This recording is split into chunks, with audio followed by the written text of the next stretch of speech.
Ya, kita sudah masuk di segmen terakhir, pemirsa. Langsung saja saya ke Pak Haji Lulung. Apa catatan penting dari Anda, seorang wakil rakyat ini di DPRD DKI Jakarta?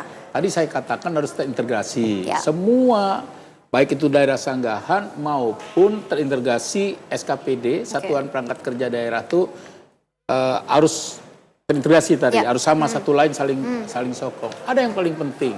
Tadi persoalan AMDAL. Yang kedua persoalan apa? Persoalan daerah serapan jangan dibangun lagi.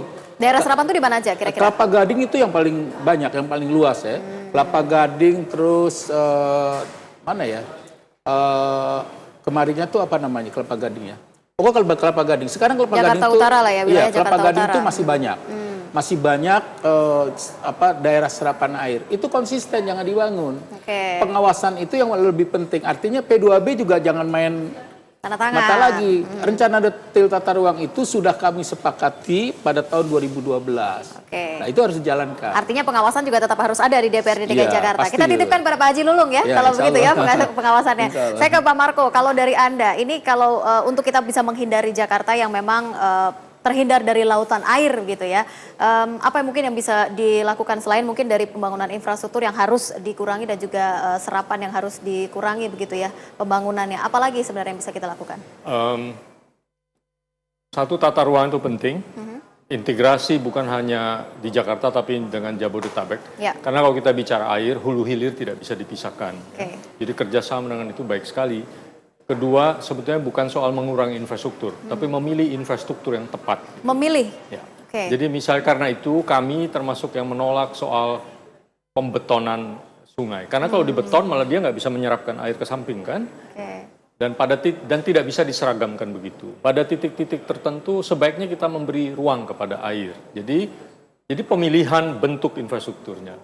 Ketiga, sebetulnya meningkatkan resapan air itu jangan hanya di kawasan tertentu saja, tapi juga di semua tempat, di setiap titik. Dan itu kan sudah ada peraturan tentang sumur resapan, biopori, itu bisa sekali ditingkatkan. Jadi tanah itu bisa diubah sehingga menyerap lebih banyak air. Nah yang paling penting sebetulnya adalah menghentikan penurunan tanah dengan cara Jakarta. Dengan cara menghentikan penyedotan air tanah. Itu berarti harus meningkatkan penyediaan air di dalam pipa.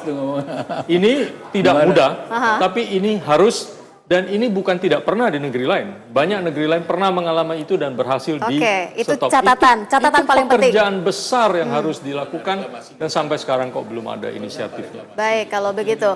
Contohnya reklamasi begitu ya. Reklamasi itu memperburuk. Contohnya, nah udah tidak mengurangi, kita ini memperburuk. Gitu. Ya, karena reklamasi menghambat aliran air. Air itu kan pada akhirnya ke sungai, sungai ke laut, itu terhambat itu. Baik, terakhir Pak Bambang sebelum saya tutup, karena kita juga ada keterbatasan waktu, kemana warga ini bisa melaporkan kalau memang terjadi sesuatu, genangan air ada yang cukup tinggi dan ingin mendapatkan bantuan begitu? Iya, banjir menjadi masalah kita bersama, tapi kami juga butuh kontribusi dari warga masyarakat untuk melaporkan. Selain untuk membantu pemerintah dalam upaya penanggulangan banjir, tapi juga melaporkan kepada kami melalui Clue, aplikasi Clue yang bisa di-download oleh masyarakat di aplikasi di App Store, juga melalui Peta Jakarta, jadi peta dengan hashtag banjir, banjir JKT di petajakarta.org.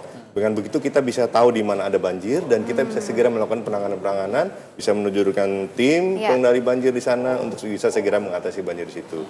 Dan kami juga membuka call center 164 yang standby 24 jam untuk menampung aspirasi dari warga masyarakat dan termasuk untuk kebutuhan-kebutuhan yang sifatnya emergensi. Dan sebentar lagi itu akan kita konversi menjadi 112 dan itu bebas biaya. Baik, Bapak-bapak saya harus akhiri. Terima kasih sudah hadir pada malam hari ini. Semoga memang kita sebagai warga Jakarta benar-benar siap begitu ya menghadapi air setinggi apapun. Genangan itu juga sudah termasuk banjir. Jadi untuk Anda juga tetap harus waspada dan jadilah masyarakat yang ramah lingkungan. Saya Rizka Ida pamit, terima kasih. Selamat malam.